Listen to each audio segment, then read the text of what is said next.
نحمد و نصلی علی رسول الکریم۔ السلام علیکم ورحمۃ اللہ وبرکاتہ۔ آج 1 اپریل 2020 سیرت النبی صلی اللہ علیہ وسلم کی یہ چوتھی نشست ہے۔ 20 منٹ کی نشستوں میں سیرت النبی صلی اللہ علیہ وسلم بیان کی جا رہی ہے۔ پچھلی نشست میں آغاز وحی کے حوالے سے بات ہوئی اور اس میں جو تفصیل میں نے آپ کے سامنے رکھی اس سے ہٹ کر ایک بات جو ہے اور اس واقعے میں جو ہے وہ تھوڑی سی تبدیلی ہے کہ جو رحمت للعالمین صلی اللہ علیہ وسلم کتاب جو ہے اس کے اندر قاضی محمد سلیمان منصور پوری صاحب نے جو ہے وہ لکھی ہے اور وہ اس جو ہے وہ واقعے سے تھوڑا سا جو ہے وہ مختلف انہوں نے بیان کیا جو میں آپ کے سامنے پہلے بیان کر چکا ہوں، لہذا وہ بھی سماعت فرما لیں۔ ان کے مطابق جو ہے وہ نبی اکرم صلی اللہ علیہ وسلم غار حرا میں تشریف فرما تھے تو حضرت جبریل امین تشریف لائے۔ انہوں نے آ کر سب سے پہلے آپ کو بشارت دی کہ آپ اللہ کے رسول ہیں اور پھر اپنا تعارف کرایا کہ میں جبریل امین ہوں، اور اس کے بعد جو ہے وہ نبی اکرم صلی اللہ علیہ وسلم اور حضرت جبریل امین وادی میں تشریف لے گئے، اور وادی میں جو ہے وہ پہلے حضرت جبریل امین نے وضو کیا، اور جس طرح حضرت جبریل امین نے وضو کیا اسی طرح پھر نبی اکرم صلی اللہ علیہ وسلم نے وضو کیا، اور وضو کرنے کے بعد پھر حضرت جبریل امین نے جو ہے وہاں پہ نماز پڑھائی، اور پھر باقی کا واقعہ جو ہے وہ اسی طرح ہے کہ نبی اکرم صلی اللہ علیہ وسلم کار تشریف لائے اور آپ نے جو ہے فرمایا کہ زمبیلونی، اور اس کے بعد جو ہے پھر حضرت خدیجہ الکبریٰ نے جو بات جناب پچھلی دفعہ میں بیان کر چکا ہوں وہ ایسے ہی جناب فرمائی، پھر ورقہ بن نوفل جو ہے ان کے پاس لے گئیں، اور باقی واقعہ سارا اسی طرح ہے۔ البتہ اس کے بعد آگے جو تبدیلی ہے اس واقعے میں وہ اس طرح ہے کہ پھر چند دن کے بعد جو ہے وہ حضرت جبریل امین جو ہے دوبارہ غار حرا میں تشریف لائے، اور اس کے بعد وہ قرآن مجید کی آیات جو ہے نا سورہ الگ کی اتری، اور یہاں پر بھی جو ہے وہ واقعہ تھوڑا مختلف اس طرح لکھا ہے کہ یہاں پر یہ نہیں لکھا کہ حضرت جبریل نے جو ہے وہ آپ کو جو ہے وہ گلے لگایا ہو اور آپ کی قوت نچوڑی ہو اور آپ کو دبایا ہو، ایسے نہیں ہے، بس آئے اور انہوں نے جو ہے وہ آیات جو ہے نا پڑھی، اور نبی اکرم صلی اللہ علیہ وسلم جو ہے وہ آیات پڑھتے گئے، اور اس کے بعد جو ہے یہ سلسلہ یعنی وحی کا جو ہے وہ سلسلہ شروع ہو گیا۔ تو میں نے یہ ضروری سمجھا کہ میں یہ بھی وضاحت کر دوں کہ یہ آغاز وحی کے حوالے سے یہ بات جو ہے اس سیرت کی کتاب میں ذرا مختلف جو ہے وہ لکھی ہے۔ اب اس کے بعد آگے بڑھتے ہیں، جیسے کہ ہم یہ بھی کل پڑھ چکے ہیں کہ رسول اللہ صلی اللہ علیہ وسلم کی بعثت کا مقصد کیا ہے، اور آپ نے جو پیغام جو ہے وہ پہنچانا شروع کیا وہ پیغام جو ہے وہ کیا تھا۔ تو اس میں یہ بات کل ہمارے سامنے آئی تھی کہ اس کے اندر ایک انقلابی نظریہ تھا، یہ پوری سوچ اور فکر جو ہے وہ ایک نئی تھی، تو یہ دنیا کے سامنے جو ہے ایک نیا نظریہ آپ نے پیش کیا، تو اس کو آج مزید پہلے سمجھتے ہیں پھر آگے انشاءاللہ بڑھتے ہیں۔ دنیا اس وقت بادشاہ سے اچھی طرح واقف تھی، جیسے میں نے کل بھی بتایا کہ وہاں پہ اس ماحول میں، عرب کے ماحول میں اور پھر دنیا کے اس ماحول میں جب نبی اکرم صلی اللہ علیہ وسلم تشریف لائے، 571 عیسوی میں آپ کی پیدائش ہوئی، اور 611 عیسوی میں جو ہے وہ آپ نے اعلان نبوت فرمایا، تو 611 عیسوی میں جو ہے لوگ رومت الامپائر سے واقف تھے، لوگ جو ہے وہ ایرانی بادشاہت سے اور ایرانی امپائر سے واقف تھے، کیسر و کسریٰ کی حکومتوں سے واقف تھے کہ جو اس وقت دنیا میں معروف بادشاہ تھے۔ تو اس بادشاہ سے لوگ اچھی طرح واقف تھے، اور عربوں کے اندر جو لوگ واقف تھے وہ اس قبائلی نظام سے واقف تھے۔ قبیلے کا سردار جو ہوتا تھا وہ بادشاہ ہی ہوتا تھا، قبیلے کے سردار کے پاس بہت اختیارات ہوتے تھے، جو چاہتا وہ فیصلہ کرتا اور اس کے فیصلے کو کوئی چیلنج نہیں کر سکتا تھا۔ تو اس نظام سے لوگ جو ہے نا وہ اچھی طرح واقف تھے، یعنی قبائلی جرگے سے لے کر شاہی دربار تک حکمرانی کوئی فرد واحد کرتا تھا، جبکہ قرآن مجید کی اس آیت کی روشنی میں جو ہم کل سورہ اعراف کی آیت نمبر 158 پڑھ چکے ہیں، آپ صلی اللہ علیہ وسلم کے پیغام کے اندر یہ بات شامل ہے کہ زمین و آسمان کی اصل بادشاہی اللہ تعالیٰ کے ہاتھ میں۔ بادشاہ کون ہے؟ جس کے پاس ٹوٹل اختیارات ہیں، جس کے پاس سارے اختیارات ہیں، وہ صرف اور صرف اللہ بادشاہ ہے۔ زمین و آسمان اور زمین و آسمان کے اندر جو کچھ بھی ہے اس کے اوپر بادشاہی کا حق جو ہے وہ صرف اللہ تعالیٰ کو ہے۔ اب سوال یہ پیدا ہوا کہ پھر انسان کیا ہے؟ تو انسان جو کچھ ہے اس کے بارے میں اللہ تعالیٰ نے قرآن مجید کے اندر بتا دیا۔ یہ بھی انسانوں کو بتا دیا گیا کہ انسان کی اصل حیثیت جو ہے وہ اس زمین پر کیا ہے۔ سورہ بقرہ کی آیت نمبر 30 کے اندر اللہ تعالیٰ نے فرمایا، اعوذ باللہ من الشیطان الرجیم، بسم اللہ الرحمن الرحیم، وَإِذْ قَالَ رَبُّكَ لِلْمَلَائِكَةِ إِنِّي جَاعِلٌ فِي الْأَرْضِ خَلِيفَةً، اور وہ وقت بھی یاد کرنے کے قابل ہے جب تمہارے پروردگار نے فرشتوں سے فرمایا کہ میں زمین میں اپنا نائب بنانے والا ہوں۔ خلیفہ جو ہے وہ نائب کو کہتے ہیں۔ اس کو جو ہے وہ اچھی طرح سمجھ لیا جائے کہ نائب کون ہوتا ہے۔ آج کل کے ماحول میں نائب کو سمجھنا مشکل نہیں ہے۔ اگر ہم کسی آرگنائزیشن کی بات کریں اور اس آرگنائزیشن کا جو اونر ہے، جو مالک ہے، اس کی کچھ پالیسیز ہوتی ہیں، اس کے کچھ قاعدے قوانین ہوتے ہیں، اور وہ جو رول ریگولیشن ہوتے ہیں جو اونر اور مالک جو ہے وہ دیتا ہے۔ اب وہ اپنا ایک نائب رکھتا ہے کہ وہ فرض کریں کوئی پروڈکشن آرگنائزیشن ہے، وہاں پہ کوئی چیز پروڈیوس ہو رہی ہے، کوئی ورکر وہاں پہ کام کر رہے ہیں، کچھ لوگ وہاں پہ ملازمین ہیں، اور اس مالک نے اپنا ایک نائب رکھا ہے، اور اس نے جو رول ریگولیشن بنائے، جو قوانین بنائے، ان قوانین کو امپلیمنٹ کرنا اور نافذ کرنا کس کا کام ہے؟ نائب کا کام۔ قانون بنانے کا حق، قانون جو ہے وہ دینے کا حق، اور رول ریگولیشن بنانے کا حق کس کو ہے؟ جو مالک ہے اس کو حق ہے۔ تو لہذا جو نائب ہوگا وہ ان قوانین میں تبدیلی نہیں کر سکتا، وہ اپنی مرضی سے جو ہے وہ نہیں کر سکتا، وہ اپنی مرضی سے جو ہے وہ نئے قوانین نہیں بنا سکتا، بلکہ وہ اپنے مالک سے پوچھ کے جو بھی قانون بنائے گا، جو قانون ہوگا وہ مالک کا ہوگا، اور اس کے ذمہ صرف یہ ہوگا کہ اس قانون کو نافذ کر دے۔ اب انسان جو ہے اللہ کی زمین پر اپنی جو ہے وہ مرضی سے کوئی قوانین نہیں بنا سکتا۔ اسے جو ہے جو بھی قانون بنانا ہے اللہ کی مرضی کے مطابق بنانا ہے، اللہ کی مرضی کے تحت بنانا ہے۔ تو یہ ہے انسان کی جو حیثیت ہے کہ نائب کی حیثیت۔ اس کو علامہ اقبال نے جو ہے وہ بہت اچھی طرح بیان کیا ہے، سروری زیبا فقط اس ذات بے ہمتا کو ہے، سروری زیبا فقط اس ذات بے ہمتا کو ہے، حکمراں ہے ایک وہی باقی بتانے آزری۔ یہ سروری جو ہے یا بادشاہ جو ہے یا جو حاکمیت جو ہے، اس کا حق صرف اللہ تعالیٰ کو ہے، جو ہے واحد ذات ہے، جو اکیلی ذات ہے، اس کا کوئی شریک نہیں ہے، اور وہ اکیلی ذات ہے، صرف اس کو جو ہے سروری کا حق حاصل ہے، اور باقی جو ہے وہ تو بتانے آزری ہیں۔ تو یہ انسان جو ہے وہ بادشاہ نہیں ہے، بلکہ انسان جو ہے وہ اللہ تعالیٰ کا،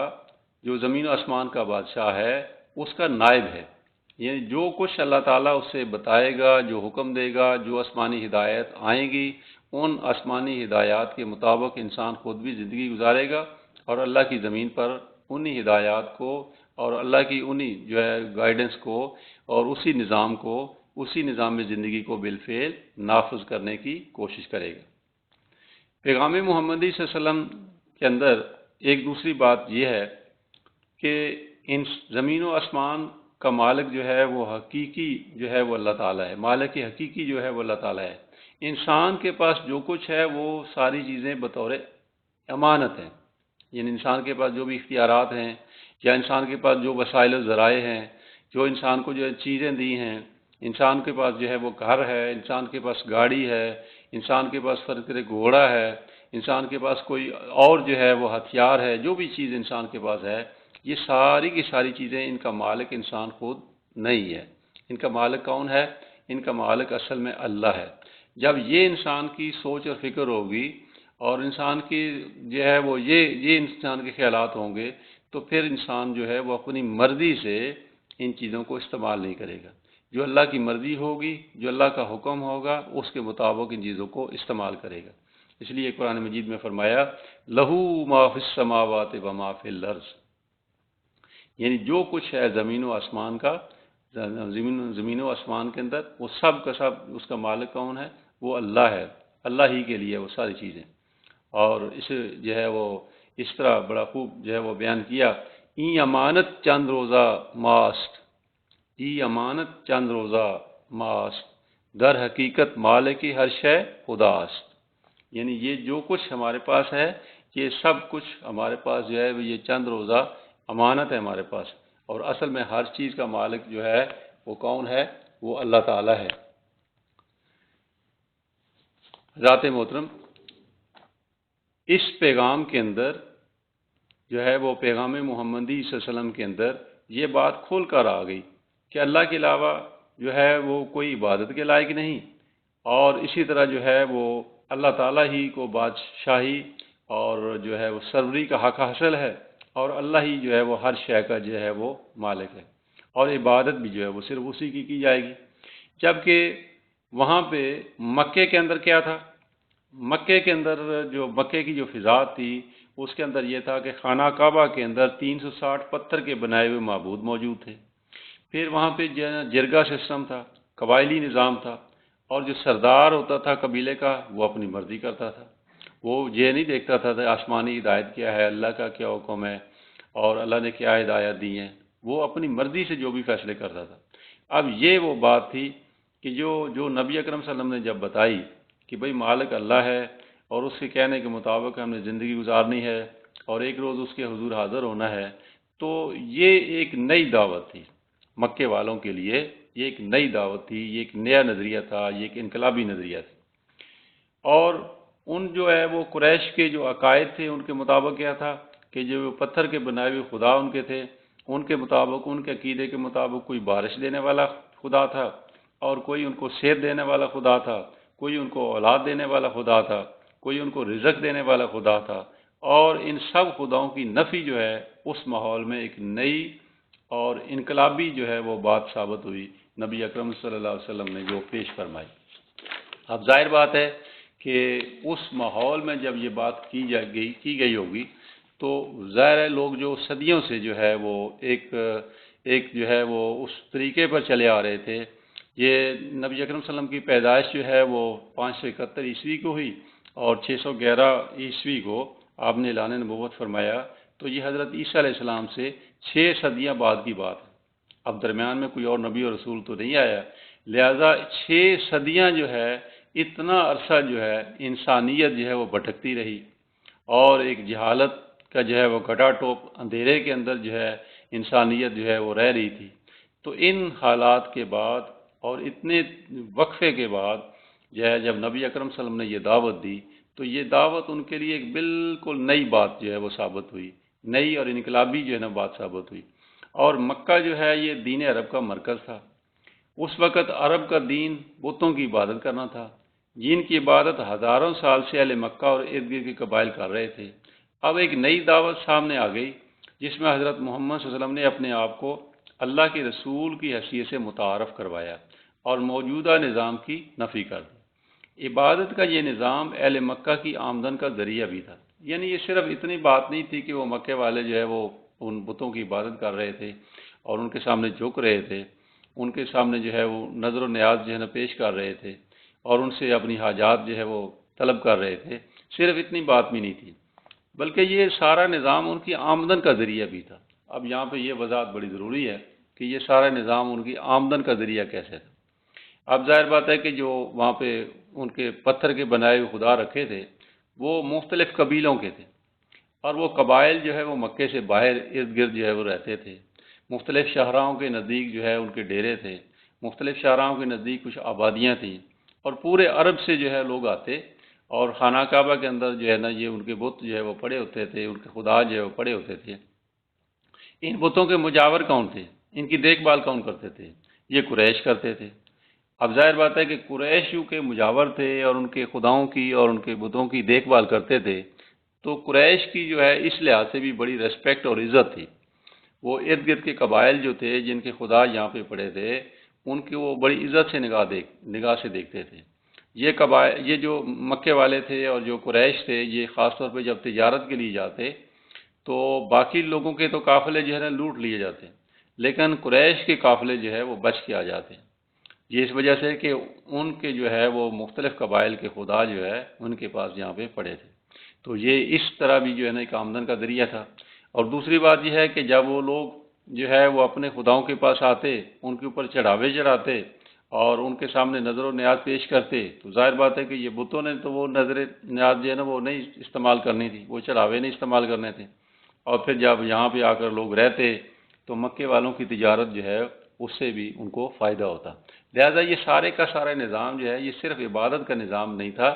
بلکہ ان کی آمدن کا ذریعہ بھی تھا۔ اب چونکہ ان کی آمدن کا بھی ذریعہ تھا، اس لیے یہ مکے والوں کی طرف سے بھرپور مخالفت جو ہے نا وہ شروع ہوگی۔ صرف یہ بات نہیں تھی کہ ان کو نبی اکرم صلی اللہ علیہ وسلم کی بات سمجھ نہ آئی ہو، یا ان کی جو ہے نا انہوں نے جو ہے وہ اس وجہ سے نفی کی ہو کہ یہ بات صحیح نہیں ہے، بلکہ ان کا مفادات تھے، اس پہلے نظام کے ساتھ ان کے مفادات تھے۔ ان حالات میں یہ پیغام جو ہے وہ یہ واقعتاً ایک نیا اور انقلابی جو ہے نظریہ ثابت ہوا، اور اس کے حوالے سے یہ مولانا حالی نے بہت خوبصورت انداز میں جو ہے نا اس ساری بات کو جو ہے نا بیان کیا کہ اس پیغام کے حوالے سے کہ وہ بجلی کا کڑکا تھا یا صوت ہادی، وہ بجلی کا کڑکا تھا یا صوت ہادی، عرب کی زمین جس نے ساری ہلا دی، نئی ایک لگن دل میں سب کے لگا دی، نئی ایک لگن دل میں سب کے لگا دی، ایک آواز میں سوتی بستی جگا دی، پڑا ہر طرف غل یہ پیغام حق سے، پڑا ہر طرف غل یہ پیغام حق سے، کہ گونج اٹھے دشت و جبل نام حق سے۔ حضرات محترم، نبی اکرم صلی اللہ علیہ وسلم جو ہے وہ اللہ کا پیغام جو لے کر آئے، تو آپ کے یہ ذمہ تھا کہ اس پیغام کو دوسروں تک پہنچانا ہے، لوگوں تک پہنچانا ہے، بنی نوع انسان تک پہنچانا ہے۔ تو آپ نے یہ کام کرنا شروع کر دیا۔ پہلے 3 سال جو ہیں یہ جو ہے وہ صرف انفرادی دعوت کے تھے، یعنی person to person, man to man لوگوں سے ملنا اور ان کے سامنے یہ دعوت پیش کرنا۔ جب آپ صلی اللہ علیہ وسلم نے یہ دعوت پیش کی تو سب سے پہلے کہاں دعوت پیش کی؟ اپنے گھر میں پیش کی۔ اب ہمارے لیے رسول اللہ صلی اللہ علیہ وسلم کا اسوہ کیا ہے کہ ہم بھی پہلے دعوت جب ہم پیش کرتے ہیں تو اپنے گھر میں پیش کریں، اپنے اہل خانہ کے سامنے پیش کریں۔ تو پہلے آپ صلی اللہ علیہ وسلم نے اپنی اہلیہ حضرت خدیجہ الکبریٰ رضی اللہ عنہا کو دعوت پیش کی، انہوں نے اس دعوت کو قبول کیا، اور ان کے بعد جو ہے آپ کے آزاد کردہ غلام جو ہے حضرت زید کے سامنے دعوت پیش کی، انہوں نے بھی دعوت کو قبول کیا، اور ان کے بعد جو ہے اپنے چچا زاد بھائی حضرت علی جو ان کے سامنے دعوت پیش کی، انہوں نے بھی دعوت کو قبول کیا۔ پھر اپنے دوست، قریبی دوست، جگری دوست حضرت ابوبکر صدیق جو ہیں ان کے سامنے دعوت پیش کی، انہوں نے بھی دعوت کو قبول کیا۔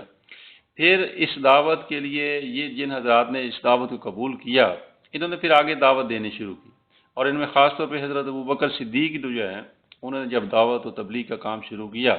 تو ان کی دعوت کے نتیجے میں بڑے اکابر جو ہے صحابہ، بڑے صحابہ جو ہیں وہ انہوں نے دعوت کو قبول کیا، جن میں حضرت عثمان غنی رضی اللہ تعالیٰ عنہ، جس میں حضرت زبیر رضی اللہ تعالیٰ عنہ،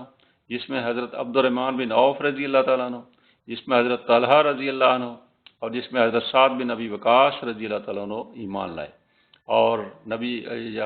حضرت ابوبکر صدیق رضی اللہ تعالیٰ عنہ کا یہ جو کام تھا، اور اس طرح جو آپ کے دل کے اندر سوز تھی اور تڑپ تھی، اور اس دعوت کے لیے جو آپ نے وقت دیا اور جو ہے نا اپنی خدمات پیش کی، اور اس کو جو ہے علامہ اقبال نے اس طرح بیان کیا: تڑپنے پھڑکنے کی توفیق دے، تڑپنے پھڑکنے کی توفیق دے، دل مرتضیٰ سوز صدیق دے۔ تو حضرات محترم،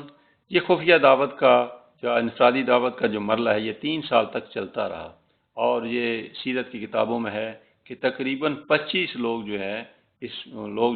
اس ایمان لائے، اور اس کے بعد جو ہے اعلانیہ دعوت کا کام جو ہے وہ شروع ہوا۔ تو اعلانیہ جو دعوت کا کام شروع ہوا اس میں سب سے پہلے آگے جو سلسلہ بڑھا اس میں کیا ہوا کہ سب سے پہلے جو ہے وہ نبی اکرم صلی اللہ علیہ وسلم نے اپنے اہل خاندان کو دعوت دی، اور اہل خاندان کو بلایا اور ان کے سامنے جو ہے وہ دعوت پیش کی۔ تو حضرات محترم، آج کی نشست میں جو باتیں ہمارے سامنے آئی ہیں ان میں سے ایک تو یہ بات بڑی اہم ہے کہ نبی اکرم صلی اللہ علیہ وسلم کی جو دعوت تھی اور آپ کو جو پیغام تھا وہ ایک انقلابی دعوت تھی، اور جو نظریہ تھا اور جو پیغام تھا وہ ایک انقلابی نظریہ تھا، یعنی جو سوسائٹی اور معاشرے کے اندر جو کچھ جو ہے وہ ہو رہا تھا اس سے ہٹ کر ایک بالکل نئی بات تھی۔ اور دوسری بات جو ہمارے سامنے پیش آئی آج کی نشست میں وہ یہ کہ یہ جو ہے دعوت کا کام نبی اکرم صلی اللہ علیہ وسلم نے فوری طور پہ جو ہے وہ شروع کر دیا، اور پھر آپ نے ہی نہیں صرف دعوت کا کام کیا بلکہ آپ کے علاوہ جنہوں نے دعوت قبول کی انہوں نے بھی اس دعوت کے کام کو جو ہے وہ شروع کر دیا، اور جو ہے نبی اکرم صلی اللہ علیہ وسلم نے اس کام کو گھر سے شروع کیا، اور پہلے 3 سال تک جو ہے مین ٹو مین اور پرسن ٹو پرسن یہ دعوت دیتے رہے۔ تو اللہ تعالیٰ سے دعا ہے کہ جو سیرت النبی صلی اللہ علیہ وسلم کی آج کی نشست ہوئی، اس میں جو کچھ میں نے آپ کے سامنے بیان کیا، اس پر مجھے بھی اپنی انفرادی زندگی میں نبی اکرم صلی اللہ علیہ وسلم کے اسوہ کو اختیار کرنے کی توفیق اللہ تعالیٰ عطا فرمائے، اور آپ سب کو بھی اس انفرادی زندگی کو اس طرح اختیار کرنے کی، اور اللہ کی زمین پر اللہ کا جو دیا ہوا نظام ہے، نظام زندگی، اس کو بالفعل جو ہے ایسے ہی قائم کرنے کی توفیق عطا فرمائے جیسے نبی اکرم صلی اللہ علیہ وسلم نے 23 سال کے مختصر عرصے میں اس نظام زندگی کو بالفعل قائم کر دی۔ جیسے یہ بات ہمارے سامنے آئی کہ رسول اللہ صلی اللہ علیہ وسلم نے پہلے 3 سال جو ہے وہ دعوت انفرادی دی، یعنی ایک ایک آدمی کو مل کے اسے جو ہے وہ اسلام کی دعوت دی۔ اب 3 سال کے بعد جو ہے وہ آپ صلی اللہ علیہ وسلم کو حکم ہوا کہ آپ جو ہے یہ دعوت جو ہے یہ عام دعوت دیں، اور اپنے عزیز و اقارب کو بلا کر جو ہے وہ ان تک جو ہے اسلام کا پیغام رکھیں۔ سورہ شعراء کے اندر کی آیت نمبر 214 کے اندر اللہ تعالیٰ نے فرمایا، اعوذ باللہ من الشیطان الرجیم، بسم اللہ الرحمن الرحیم، وَأَنذِرْ عَشِيرَتَكَ الْأَقْرَبِينَ، اے پیغمبر صلی اللہ علیہ وسلم، اور خبردار کرو سب سے پہلے اپنے قریبی رشتہ داروں کو۔ تو جب یہ حکم آیا تو نبی اکرم صلی اللہ علیہ وسلم نے اپنے تمام عزیز و اقارب کو جمع کیا، یعنی بنو ہاشم کو جمع کیا، اور روایات میں یہ آتا ہے کہ کوئی تقریباً 40 سے 45 لوگ جمع ہوئے۔ تو پہلی دفعہ جب آپ نے اپنی بات رکھنا چاہیے، سب سے پہلے کھانا کھلایا، اور کھانا کھلانے کے بعد اپنی دعوت پیش کرنا چاہیے، تو کسی نے بات نہیں سنی۔ ابو جہل جو ہے وہ بیچ میں آ گیا اور اس نے اپنی بات شروع کر دی، اور پھر لوگ جو ہے وہ چلے گئے۔ پھر چند دن گزرے تو نبی اکرم صلی اللہ علیہ وسلم نے دوبارہ انہی لوگوں کو بلایا اور کھانا کھلایا، اور کھانا کھلانے کے بعد پھر اپنی جو ہے وہ بات پیش کی۔ تو اس دفعہ جو ہے وہ لوگوں نے بات سنی۔ تو آپ صلی اللہ علیہ وسلم نے کیا ارشاد فرمایا؟ آپ نے فرمایا، اے حاضرین، میں تم سب کے لیے دنیا و آخرت کی بہبود لے کر آیا ہوں۔ حضرات یہ بہت اہم جملہ ہے، پھر سنیے حضور نے کیا فرمایا اپنے عزیز و اقارب کو، کہ میں تم سب کے لیے دنیا و آخرت کی بہبود لے کر آیا ہوں، یعنی ایک ایسی دعوت میں پیش کرنا چاہ رہا ہوں، ایک ایسی بات آپ کے سامنے رکھنا چاہ رہا ہوں جس میں صرف آخرت کا فائدہ نہیں بلکہ دنیا کا فائدہ بھی اس میں ہے۔ اور میں نہیں جانتا، آپ نے فرمایا، میں نہیں جانتا کہ عرب بھر میں کوئی شخص بھی اپنی قوم کے لیے اس سے بہتر اور افضل کوئی شے لایا ہو،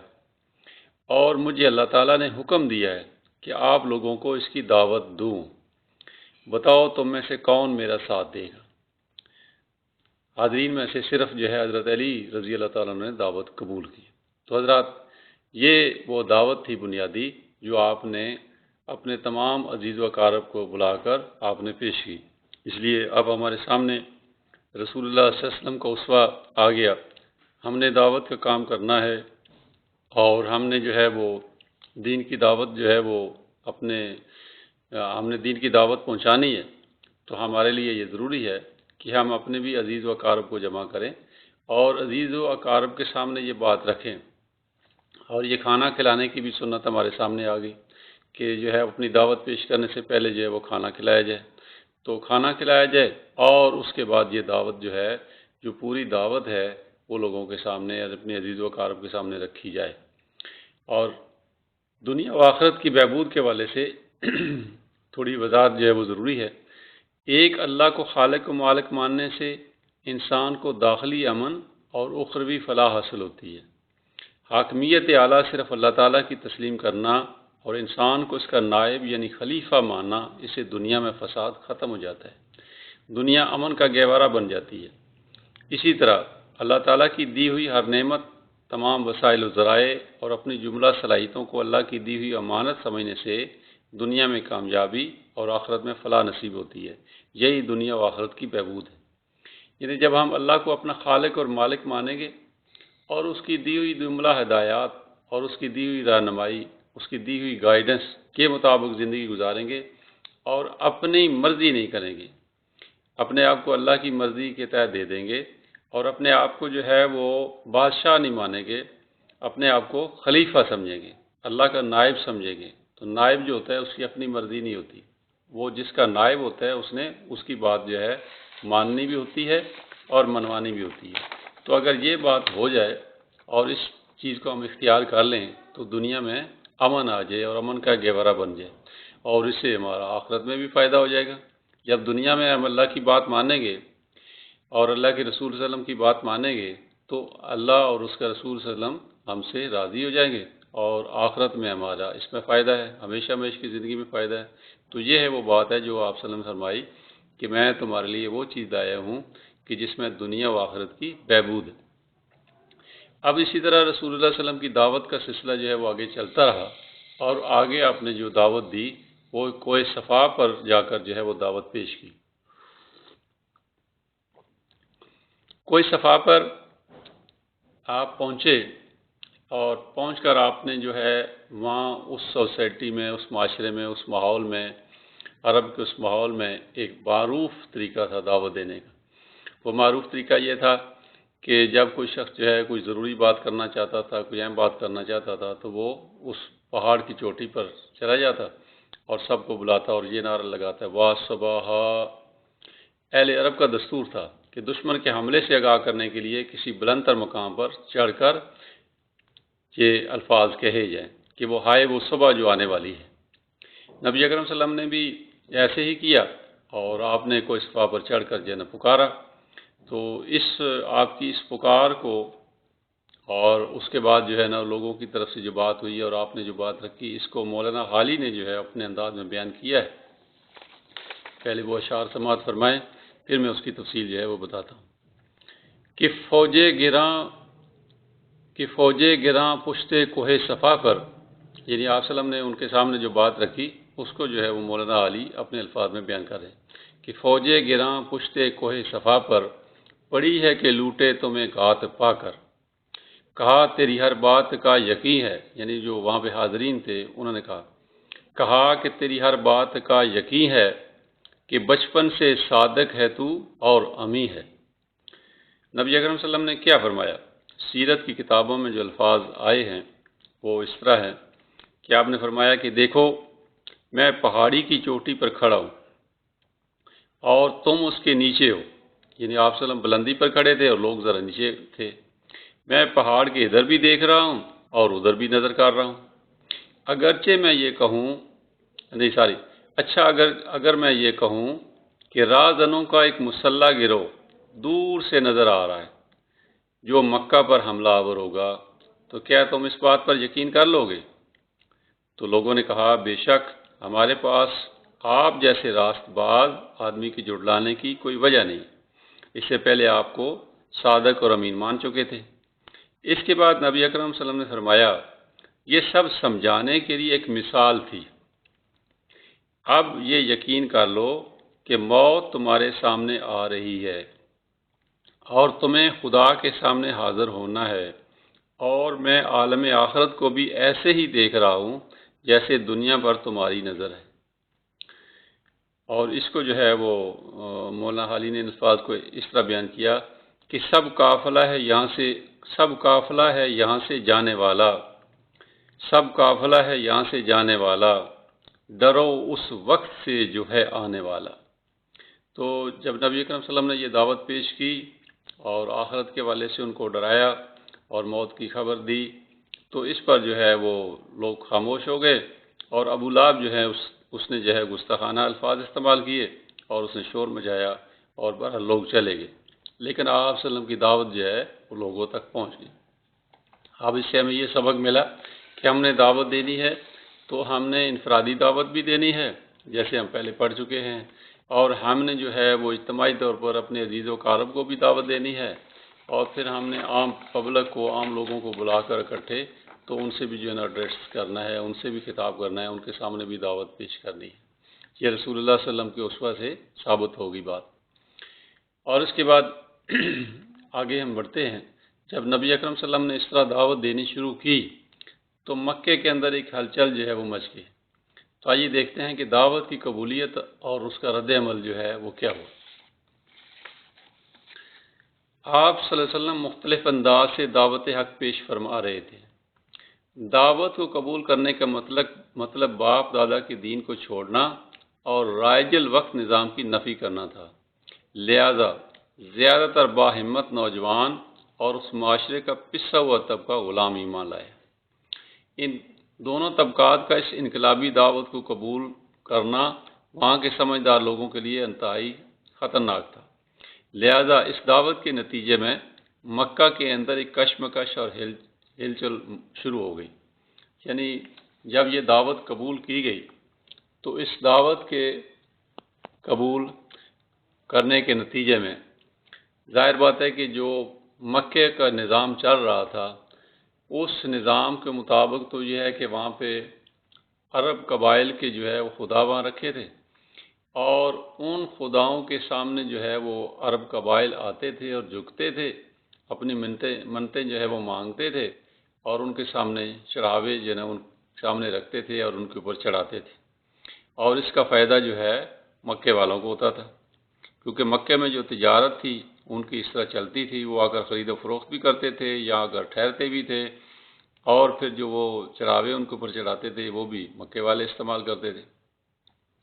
تو یہ سارا کے سارا جو نظام تھا یہ سارا عبادت کا ہی نظام نہیں تھا، بلکہ ان کی ریونیو کا ذریعہ بھی تھا، آمدن کا ذریعہ بھی تھا۔ تو یہ سارا نظام تلپٹ ہو جانا تھا۔ لہذا وہاں کے جو سمجھدار لوگ تھے، زیرک لوگ تھے، انہوں نے سمجھ لیا کہ یہ تو کام ٹھیک نہیں ہے۔ انہوں نے اس کے لیے اسی وجہ سے جو ہے نا ایک بھرپور مخالفت جو ہے شروع کر دی نبی اکرم صلی اللہ علیہ وسلم کی۔ اور دعوت کو قبول کرنے والے کون لوگ تھے؟ زیادہ تر جو پسا ہوا طبقہ تھا وہ لوگ تھے، یا کچھ نوجوان لوگ تھے جنہوں نے دعوت کو قبول کیا، زیادہ تر وہ تھے، باقی دوسرے جو ہے طبقے میں سے بھی کچھ لوگ تھے۔ تو اس طرح جو ہے اب جو ہے جب یہ بات نبی اکرم صلی اللہ علیہ وسلم نے شروع کی اور دعوت حق پیش کی اور وہاں جو بت جو رکھے ہوئے تھے ان کی نفی کی، تو پھر اس کا نتیجہ ایک شدید رد عمل ہوا، اور اس رد عمل کا یہ نا وہ رد عمل کا اظہار اس طرح کیا کہ وہ جو ہے وہ طرح طرح کی انہوں نے باتیں جو ہے نا وہ کرنی شروع کی۔ تو ولید بن مغیرہ جو ہے اس نے ایک مجلس بلائی ایک مشورے کے لیے کہ ہم کوئی ایک ہی بات کریں، آج کا موسم آ رہا ہے اور ہم سب کے سامنے ایک بات رکھیں۔ بالاتفاق طے پایا کہ کہا جائے کہ ان کے کلام میں جادو کا اثر ہے۔ یعنی مختلف باتیں مختلف لوگوں نے مشورے میں رکھی، لیکن جس بات پہ اتفاق ہوا وہ یہ کہ ان کے کلام میں جادو کا اثر ہے۔ ہنسی ہوئی، ٹھٹھا ہوا، تحقیر ہوئی، استہزاء ہوا اور تقریب کا سلسلہ چلتا رہا، اور یہاں تک کہ کبھی پاگل، کبھی جادوگر، کبھی کاہن اور کبھی شاعر کہا جاتا رہا۔ ان حالات میں اللہ تعالیٰ کی طرف سے یہ حکم تھا، نبی اکرم صلی اللہ علیہ وسلم کو کیا حکم تھا، اور آپ کے ساتھ جو ایمان لانے والے تھے ان کو کیا حکم تھا؟ حکم یہی تھا کہ وَاصْبِرْ عَلَىٰ مَا يَقُولُونَ وَاهْجُرْهُمْ هَجْرًا جَمِيلًا، اور جو دل آزار باتیں یہ لوگ کہتے ہیں ان کو سہتے رہو اور اچھے طریقے سے ان سے کنارہ کش رہو۔ یہ سورہ مزمل آیت نمبر 10 ہے جو میں نے آپ کے سامنے تلاوت کی ہے۔ تو یہ نبی اکرم صلی اللہ علیہ وسلم کو اور آپ کی وساطت سے صحابہ کرام کو حکم تھا کہ یہ لوگ جو مخالفت کر رہے ہیں انہوں نے تو مخالفت کرنی ہے، اور تم صبر سے جو ہے وہ برداشت کرتے رہو۔ حضرات محترم، جب بھی کوئی آدمی جو ہے دعوت حق پیش کرے گا تو لوگ مخالفت کریں گے۔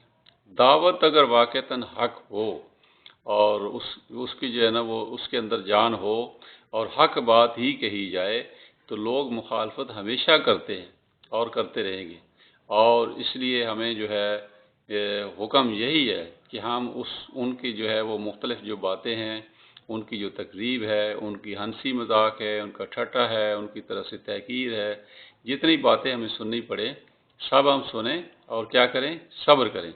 صبر اس لیے کرنا ہے کہ اگر ہم ان کے ساتھ مقابلے میں آ گئے تو ہمارا تو پھر دعوت دینے کا موقع ہی نہیں رہے گا، لڑائی شروع ہو جائے گی، اور اس کے نتیجے میں جو ہے وہ کوئی غلط اقدام کی طرف ہم چلے جائیں گے۔ لہذا نبی اکرم صلی اللہ علیہ وسلم کا اسوہ یہی ہے کہ ہم دعوت پیش کریں اور اس کے بعد جو ہے وہ صبر کریں۔ کب تک صبر کریں؟ وہ جیسے نبی اکرم صلی اللہ علیہ وسلم کے اسوے سے ہمیں پتہ چلے گا۔ آگے بڑھتے ہیں۔ ظلم و جبر کا اگلا دور شروع ہو گیا۔ یعنی پہلے تو زبانی جو ہے وہ رد عمل تھا، اور جو ہے ہنسی مذاق تھا، تحقیر تھی، استہزاء تھا، تقریب تھی، لیکن اب بات آگے بڑھی۔ ام جمیل جو کہ ابو لہب کی بیوی تھی، وہ آپ صلی اللہ علیہ وسلم کے دروازے پر کانٹے ڈال دیتی تھی۔ حضرات ذرا سوچیں، ذرا تصور کریں کہ ہم دعوت کا کام کریں اور ہمارے محلے میں، ہماری کالونی میں، ہمارے گھر کے باہر کوئی کانٹے ڈال دے ہمارے دروازے کے سامنے، یا کوئی گوبر پھینک دے یا کوئی گندگی پھینک دے تو ہمیں کتنا برا لگے گا۔ تو یہ نبی اکرم صلی اللہ علیہ وسلم کی ذات ہے کہ آپ کے گھر کے باہر جو ہے وہ ام جمیل جو ہے وہ کانٹے ڈال دیتی. حضرت خباب بن ارت رضی اللہ تعالیٰ عنہ کو دیکھتے انگاروں پر لٹایا گیا اور حضرت بلال رضی اللہ تعالیٰ عنہ کے آقا نے ان کے گلے میں رسی ڈال کر اوباش نوجوانوں کے رحم و کرم پر چھوڑ دیا تھا. حضرات محترم، یہ جو ہے وہ جو سٹیٹس تھا مختلف صحابہ کرام کا اس سوسائٹی میں، اس معاشرے میں، مکے کے رہنے والوں میں، تو اس کے مطابق رد عمل جو ہے وہ کم یا زیادہ ہوا. وہ افراد کہ جو بالکل پسا ہوا طبقہ تھا، غلام کا طبقہ تھا، غلاموں سے جن کا تعلق تھا، ان کے اوپر یہ ظلم اور زیادتی اور یہ رد عمل زیادہ ہوا. اور باقی لوگ جو ہیں وہ جن کا اس سوسائٹی اور معاشرے میں جو ہے وہ زیادہ کوئی بڑا سٹیٹس تھا، ان کے اوپر رد عمل جو ہے ان کے اسی مناسبت سے ہوا. تو اسی طرح جو ہے وہ ایک اور رد عمل جو ہے اس کی مثال ملتی ہے، وہ اس طرح کی حضرت یاسر اور حضرت سمیہ رضی اللہ تعالیٰ عنہ پر بدترین تشدد کیا گیا. اور جو ہے ان حالات میں نبی اکرم صلی اللہ علیہ وسلم کو کیا حکم تھا؟ آپ کو حکم یہی تھا، کفو ایدیکم، اپنے ہاتھ بندے رکھو. یعنی آپ جو ہے جو لوگ وہاں پہ تشدد کر رہے ہیں، ظلم کر رہے ہیں، زیادتی کر رہے ہیں، تو اس کے نتیجے میں ان کے مقابلے میں نہیں آنا بلکہ اپنے ہاتھ بندے رکھنے ہیں. یہ انقلابی مراحل میں صبر محض کا اہم مرحلہ تھا. اسے ہم پیسیو ریزسٹنس بھی کہہ سکتے ہیں. ہر انقلابی تحریک تبھی کامیاب ہو سکتی ہے کہ شروع میں جب لوگ تھوڑے ہوں تو مشتعل ہونے کی بجائے صبر اختیار کریں اور ظالمانہ نظام کے علمبرداروں کی طرف سے طعن و تشنیع اور جسمانی تشدد کو برداشت کریں. تو یہ حضرات برداشت کرنا جو ہے یہ بڑا مشکل کام ہوتا ہے. یہ جب ہم نبی اکرم صلی اللہ علیہ وسلم کی سیرت کو پڑھیں گے، سنیں گے، سمجھیں گے، قرآن مجید پڑھیں گے اور قرآن مجید کی تلاوت کریں گے، اللہ کے ساتھ اپنا تعلق جو ہے وہ مضبوط کریں گے، تو پھر ہم جو ہے وہ صبر کر سکیں گے. تو اس لیے جو ہے عملی طور پہ جو ہے ہمیں اپنا وقت اور صلاحیتیں جو ہے وہ ان کاموں میں لگانی چاہیے. رد عمل کے مختلف انداز جو ہے وہ چلتے رہے. اہل ایمان نے آپ صلی اللہ علیہ وسلم کے حکم کو مانا اور جواباً کوئی کارروائی نہیں کی. جو لوگ دعوت حق کو قبول کر رہے تھے اور ظلم و ستم کو برداشت کر رہے تھے، وہ دراصل تربیت محمدی صلی اللہ علیہ وسلم کے اس مرحلے میں تھے جس کی اس انقلابی جماعت کو ضرورت تھی. اہل ایمان کے علاوہ یہ رد عمل نبی اکرم صلی اللہ علیہ وسلم کے لیے بھی آگے بڑھتا گیا. آپ صلی اللہ علیہ وسلم کے پڑوسی گھر میں گندگی پھینک دیتے تھے. عقبہ بن معید نے اونٹ کی اوجری آپ صلی اللہ علیہ وسلم پر ڈال دی. امیہ بن خلف کا وتیرہ تھا کہ وہ لان تان کرتا رہتا تھا. جور و ستم کی یہ کاروائیاں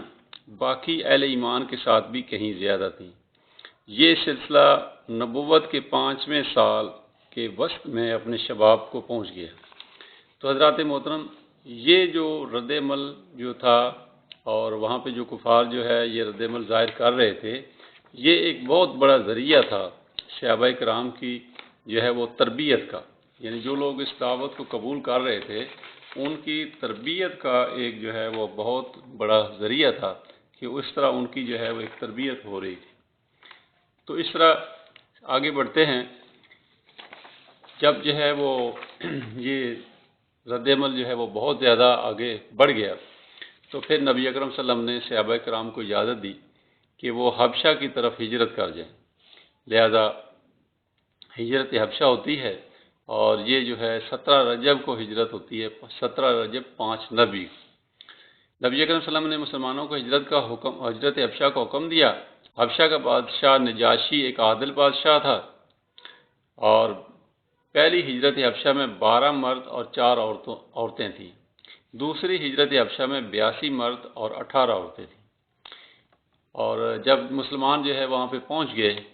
تو مسلمانوں کے وہاں جانے کے بعد جو ہے وہ مکے والے جو ہے نا انہوں نے پھر پلان کیا، اس طرح سازش تیار کی کہ مسلمان تاکہ وہاں پر بھی نہ رہ سکیں. تو انہوں نے تحائف کا اہتمام کیا، تحائف تیار کیے اور اپنا ایک وفد جو ہے وہ نجاشی کے پاس بھیجا. تو نجاشی کے پاس جب وہ وفد پہنچا تحائف لے کر تو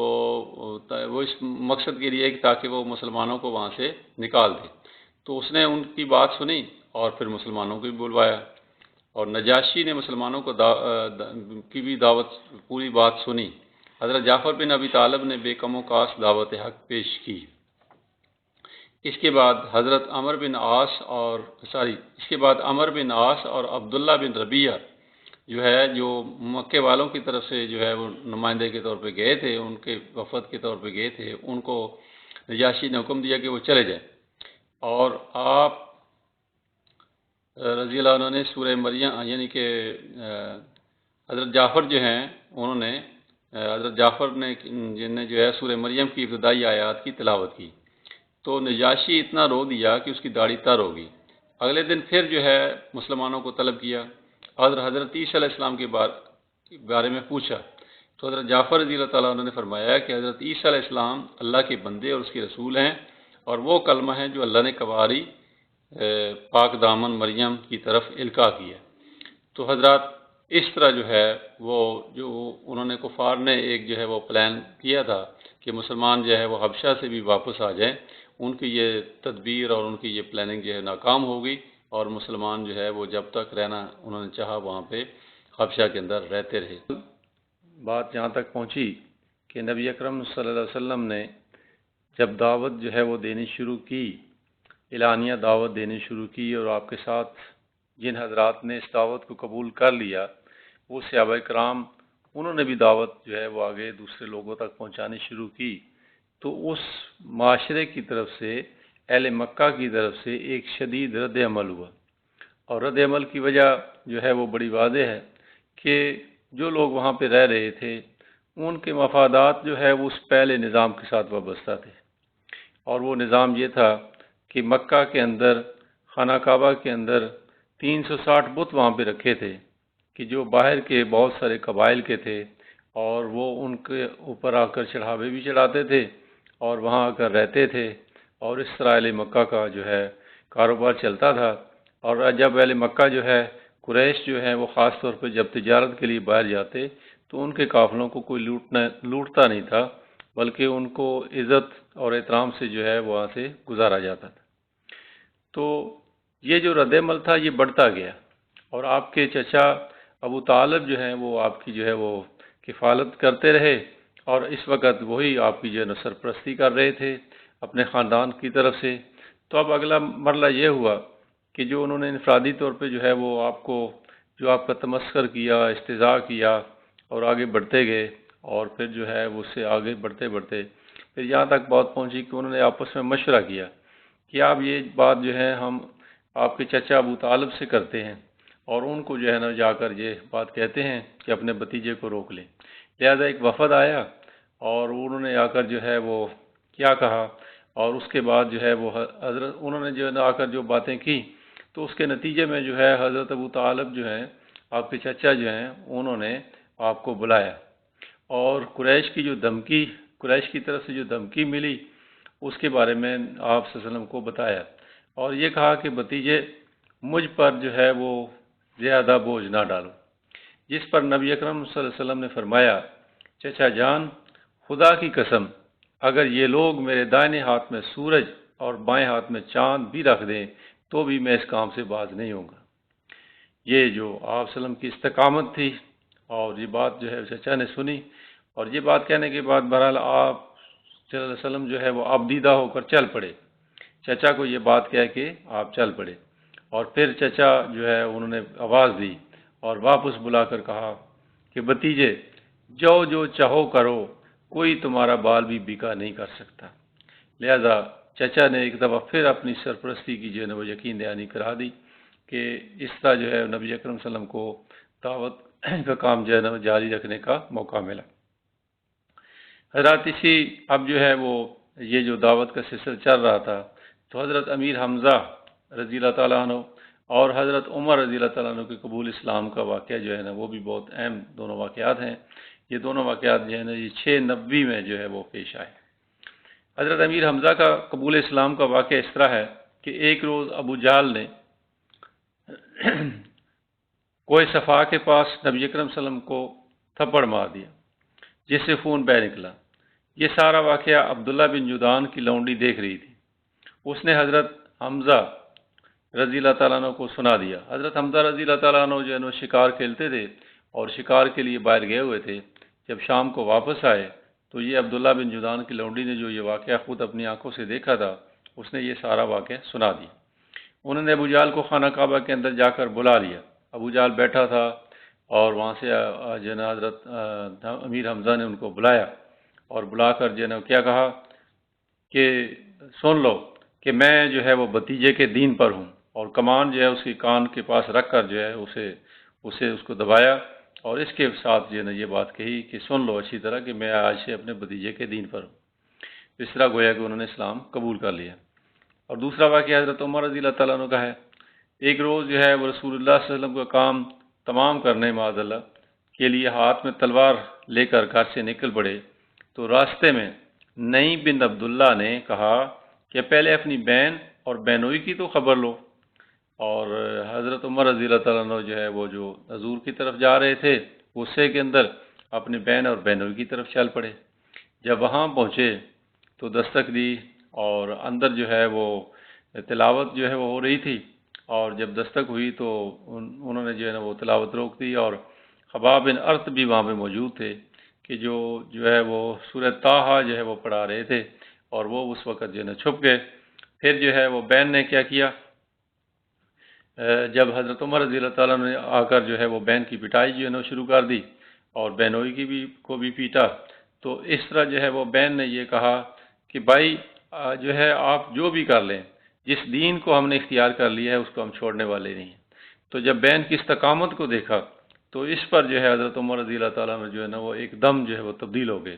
اور انہوں نے کہا کہ جو کچھ آپ جو ہے وہ پڑھ رہے تھے مجھے بھی جو ہے وہ سنا دو۔ تو حضرت خباب بن ارت رضی اللہ تعالیٰ عنہ نے سورہ طٰہٰ کی آیات جو ہے وہ سنائی، اور اس طرح جو ہے نا حضرت عمر رضی اللہ تعالیٰ عنہ جو ہے نا وہ اسلام لے آئے، اور نبی اکرم صلی اللہ علیہ وسلم کے پاس جا کر کوئی صفا والے مکان پہ جو ہے نا وہ پہنچے اور اسلام کو قبول کیا اور اعلان عام کیا۔ تو یہ دو جو ہے نا حضرات کا اسلام قبول کرنا ایک بہت بڑی جو ہے وہ تبدیلی تھی کہ ان کے جو ہے نا اس دعوت کو جو ہے نا وہ قبول کرنا، کیونکہ اس سے جو ہے حضرت عمر رضی اللہ تعالیٰ عنہ کے دعوت کو قبول کرنے سے اور جو ہے وہ بہت سارے لوگوں کے اوپر بہت اچھا اثر پڑا، اور بہت سارے اور لوگ جو ہے وہ اسلام کے اندر شامل ہونے شروع ہو گئے۔ حضرات آپ یہاں دیکھتے ہیں کہ رسول اللہ صلی اللہ علیہ وسلم نے جو ہے وہ تربیت کا کیا نظام دیا۔ اب ظاہر بات ہے کہ جو لوگ دعوت کو قبول کر رہے تھے ان کی ساتھ ساتھ جو ہے وہ تربیت ہو رہی تھی۔ تو تربیت کا ایک تو ذریعہ یہی تھا جو آپ حضرات نے جو ابھی تک بات سنی کہ جو لوگ بھی دعوت کو قبول کر رہے ہیں ان کو ایک رد عمل کا جو ہے وہ رد عمل جو ہے وہ سہنا پڑ رہا ہے، اور اس پر جو ہے اللہ تعالیٰ کی طرف سے حکم یہی تھا کہ صبر کریں۔ تو یہ صبر کرنا جو ہے یہ تربیت کا ایک بہت ہی اہم ذریعہ تھا جو اس وقت صحابہ کرام اور نبی اکرم صلی اللہ علیہ وسلم جو ہے وہ اس سے آپ جو ہے نا گزر رہے تھے۔ نبی اکرم صلی اللہ علیہ وسلم جب آباء و اجداد کے طریقے سے ہٹ کر ایک نیا نظریہ آپ نے پیش کیا کہ پتھر کے بنائے ہوئے بت الہ نہیں ہو سکتے، بلکہ معبود صرف وہ ہے جس نے آسمان و زمین کو بنایا ہے اور جو ان کا مالک حقیقی ہے۔ صدیوں سے پتھر کے بنائے ہوئے بتوں کی عبادت کرنے والے اس نئے نظریے کے قبول کرنے والوں کے خلاف کھڑے ہو گئے۔ اس انقلابی نظریہ کو قبول کرنے والوں یعنی اہل ایمان نے ظلم و ستم کو برداشت کیا اور کوئی جوابی کارروائی نہیں کی۔ یہی صبر محض ان کی تربیت کا ذریعہ بنا۔ مشیت عزتی نے دین حق کے غلبے کا جو عظیم کام ان حضرات سے لینا تھا اس کے لیے ایسی ہی تربیت کی ضرورت تھی، لہذا اہل ایمان کو آزمائشوں کی پٹیوں سے گزارا گیا۔ پھر ان حضرات کی ذہن سازی کے لیے اللہ تعالیٰ کا پیغام حضرت جبرائیل علیہ السلام کے ذریعے نبی اکرم صلی اللہ علیہ وسلم تک آتا رہا۔ آیات قرآنی نبی اکرم صلی اللہ علیہ وسلم دعوت کو قبول کرنے والوں کو سناتے تھے۔ سننے والے چونکہ اہل زبان تھے، یعنی عربی جو ہے وہ جانتے تھے، عرب تھے، اور قرآن مجید جو ہے وہ عربی کے اندر نازل ہو رہا تھا، ان کی زبان میں نازل ہو رہا تھا، اور سنانے والے محمد رسول اللہ تھے، لہذا یہ ان کی تربیت کا ذریعہ تھا۔ مزید برآں نبی اکرم صلی اللہ علیہ وسلم نے ان نفوس کے اندر تکبر، غصہ، حسد، بغض، کینہ، جھگڑالو پن، جھوٹ اور بے صبری جیسی باطنی بیماریوں کو نکال کر شکر، عاجزی، ہمدردی، سخاوت، دیانتداری، سچائی اور پاک بازی جیسے اوصاف پیدا کر کے دعائے خلیل کا مصداق بنے۔ ربنا وبس فیہم رسولا منہم یتلو علیہم آیاتک ویعلمہم الکتاب والحکمۃ ویزکیہم۔ یہ جو سورہ بقرہ کی آیت نمبر 129 ہے کہ حضرت ابراہیم علیہ السلام نے کیا دعا کی؟ حضرت ابراہیم علیہ السلام نے اللہ تعالیٰ سے عرض کیا کہ اے پروردگار، ان لوگوں میں انہی میں سے ایک پیغمبر مبعوث کیجیے جو ان کو تیری آیات پڑھ پڑھ کر سنایا کرے اور کتاب اور دانائی سکھایا کرے اور ان کے دلوں کو پاک صاف کیا کرے۔ حضرات محترم، یہ تربیت کے جو ہے وہ مختلف انداز سے جو ہے وہ تربیت کی جا رہی تھی۔ ایک طرف وہ جو صبر کرنا تھا تکالیف پر، اس سے تربیت ہو رہی تھی، اور دوسری طرف قرآن مجید کی جو آیات نازل ہو رہی تھی، خاص طور پہ مکی قرآن جو ہے جس کے اندر جو ہے وہ آخرت کا ذکر زیادہ ہے، جب وہ آیات جو ہے نازل ہو رہی تھی اور نبی اکرم صلی اللہ علیہ وسلم سنا رہے تھے، اور پھر آپ صلی اللہ علیہ وسلم کے پاس بیٹھنا اور آپ کے پاس جو ہے آپ کی نشست، آپ کی صحبت کو اختیار کرنا، یہ بھی ایک تربیت کا ذریعہ تھا۔ اور پھر یہ ہے کہ یہ جو انسان کے اندر بیماریاں ہوتی ہیں، جن کو اندر کی بیماریاں کہتے ہیں یا جن کو باطنی بیماریاں کہتے ہیں، یہ بیماریاں جو ہیں ان کو نکالنا جو ہے یہ بھی ایک بہت جو ہے نا انسان کے لیے ایک اہم تربیت کا ذریعہ ہے، چونکہ انسان جو ہے فطری طور پر اس کے اندر ایسے ہے کہ جب کوئی ایسی چیز، ایسی بات سنتا ہے جو اسے ناگوار ہو، یا کسی کا ایسا رویہ دیکھتا ہے، کسی کا ایسا طرز عمل دیکھتا ہے جو اسے پسند نہ ہو، تو اسے غصہ آتا ہے۔ اب غصے کو جو ہے نا پی جانا، غصہ جب آئے تو صبر کر جانا، برداشت کر جانا، تو یہ تربیت ہی ہوگی، تو پھر ایسے انسان ایسا کر سکتا ہے۔ پھر اسی طرح جب انسان کے پاس مال و دولت آتا ہے، وسائل و ذرائع آتے ہیں، انسان کے پاس جو ہے جو دنیا کا کوئی منصب آتا ہے، تو انسان کے اندر جو ہے یہ بات فطری طور پر پیدا ہوتی ہے کہ انسان جو ہے اپنے آپ کو سمجھتا ہے کہ یہ اس کی محنت اور کوشش کے نتیجے میں ہے۔ تو جب تربیت جو ہے وہ ہوگی کسی انسان کی، تو اس کے ذہن میں فوری طور پر یہ بات آئے گی کہ یہ اللہ کی رحمت اور اللہ کی مہربانی سے اسے ملا ہے، یہ اللہ کے فضل سے اسے جو کچھ ملا ہے وہ اللہ کی طرف اسے منسوب کرے گا، اور پھر اللہ کا شکر ادا کرے گا، بجائے اس کے اندر تکبر آنے کے اس کے اندر عاجزی پیدا ہوگی۔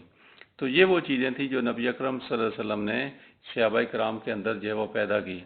ورنہ اس سے پہلے کیا تھا؟ کبھی پانی پلانے پہ جھگڑا، کبھی گھوڑا آگے دوڑانے پہ جھگڑا، یہ ساری باتیں جو ہے نا پہلے وہ موجود تھیں۔ اور اب جو ہے جب نبی اکرم صلی اللہ علیہ وسلم نے تربیت کی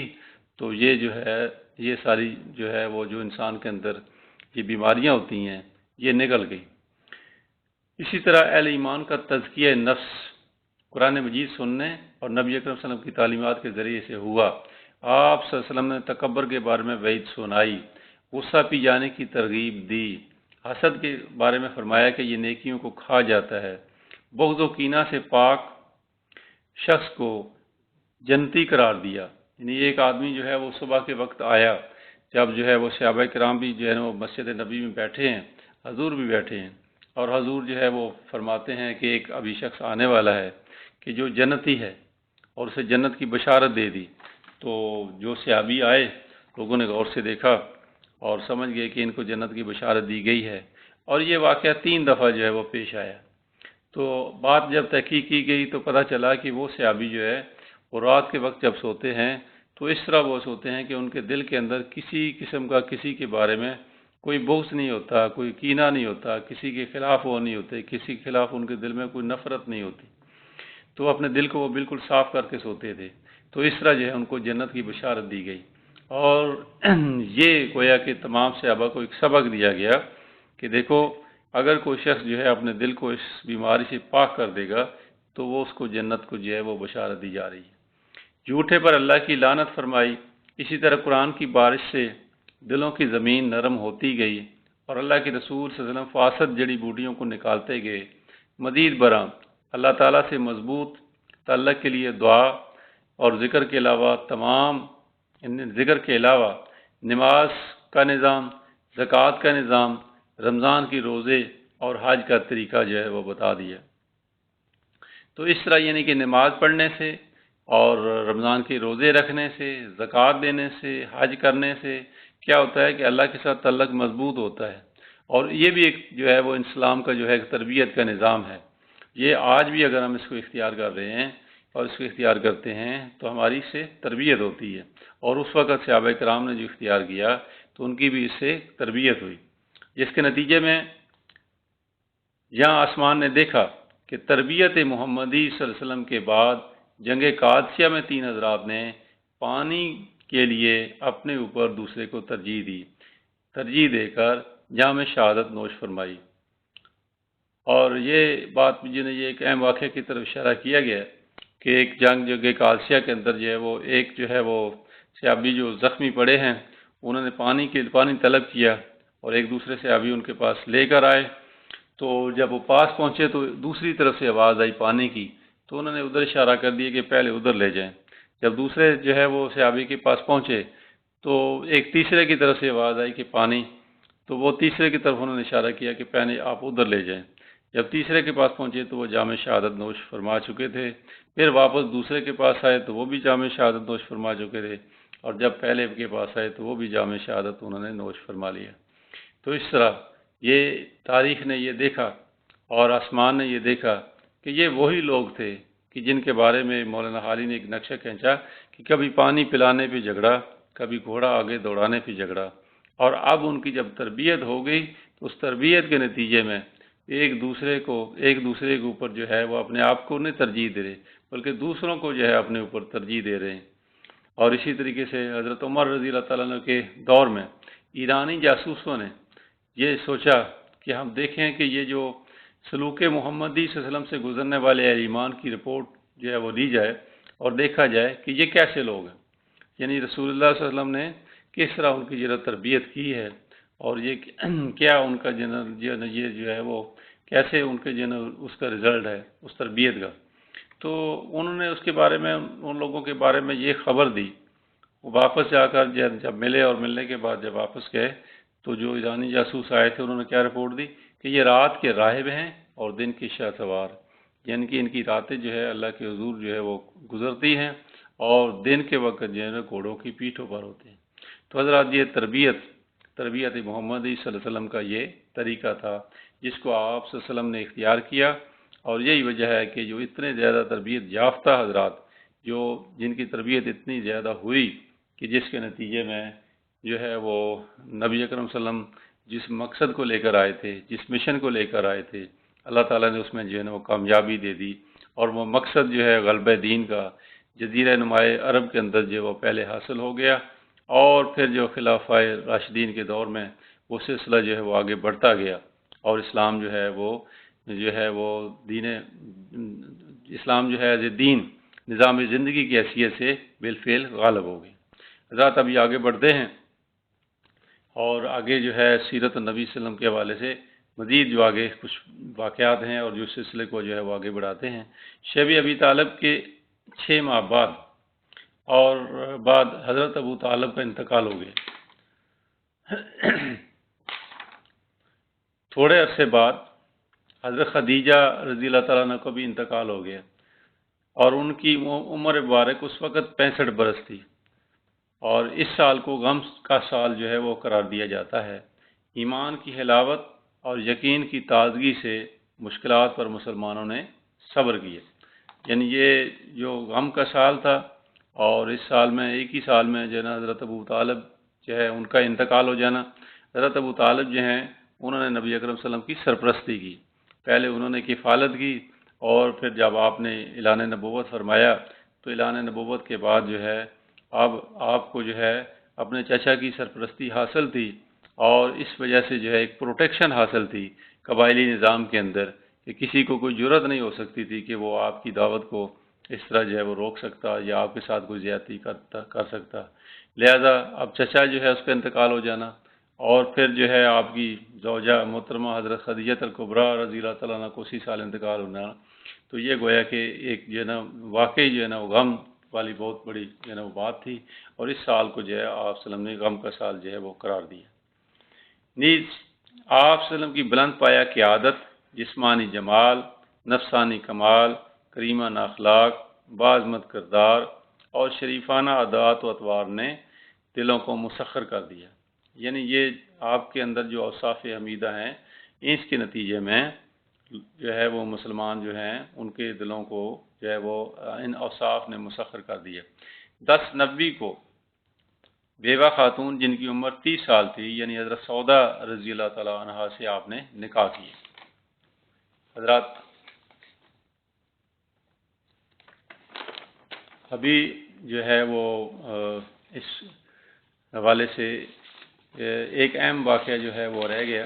جسے میں نے پہلے وہ بیان کرنا تھا، وہ تھا بنی ہاشم کا مکمل بائیکاٹ۔ بنی ہاشم نے نبی اکرم صلی اللہ علیہ وسلم کا جو ہے وہ مکمل بائیکاٹ کیا، اور یہ 7 سے لے کر 10 نبی تک تھا۔ 7 سے لے کر 10 نبی انہوں نے ایک فیصلہ کر لیا کہ اب ہم جو ہے وہ بنی ہاشم کا مکمل جو ہے وہ بائیکاٹ کر دیں گے۔ قریش نے ایک مشاورتی جو ہے نا میٹنگ بلائی، ایک اجتماع بلایا، اور اس میں ایک معاہدہ طے کیا اور اسے خانہ کعبہ کے اندر لٹکا کر اس کی دفعات کو نافذ کر دیا، جو کہ درج ذیل ہے۔ نمبر 1، بنی ہاشم اور بنی طالب سے، یعنی نبی اکرم صلی اللہ علیہ وسلم کا جو قریبی خاندان تھا وہ سارا جو ہے بنی ہاشم کہلاتا ہے، اور بنی ہاشم کے اور جو ہے نا بنی طالب جو ہے نا یعنی ابو طالب کے جو خاندان ہے ان سے کیا، ان کے حوالے سے کیا انہوں نے معاہدہ کیا؟ نمبر 1، شادی بیاہ نہیں کریں گے، خرید و فروخت نہیں کریں گے، اور میل جول نہیں رکھیں گے، اور نہ ہی ان کے گھروں میں جائیں گے جب تک کہ وہ رسول اللہ صلی اللہ علیہ وسلم کو نعوذ باللہ قتل کرنے کے لیے ان کے حوالے نہ کر دیں۔ تو یہ شب ابی طالب کے حوالے سے انشاءاللہ جو ہے وہ اگلی نشست میں بات ہوگی۔ تو آج تک اس وقت جو ہے وہ اس وقت تک جو ہے وہ سیرت النبی صلی اللہ علیہ وسلم کا جو مطالعہ ہوا آج، اللہ تعالیٰ سے دعا ہے کہ اللہ تعالیٰ مجھے بھی نبی اکرم صلی اللہ علیہ وسلم کے اسوے کو اختیار کرنے کی توفیق عطا فرمائے، اور آپ حضرات کو بھی جو ہے نبی اکرم صلی اللہ علیہ وسلم کے اسوے کے مطابق اپنی زندگیوں کو ڈھالنے کی اور اللہ کی زمین پر اللہ کے نظام کو بالفعل قائم کرنے کی جدوجہد کرنے کی توفیق عطا فرمائے۔ سبحان ربک رب العزت عما یصفون وسلام علی المرسلین والحمد للہ رب العالمین۔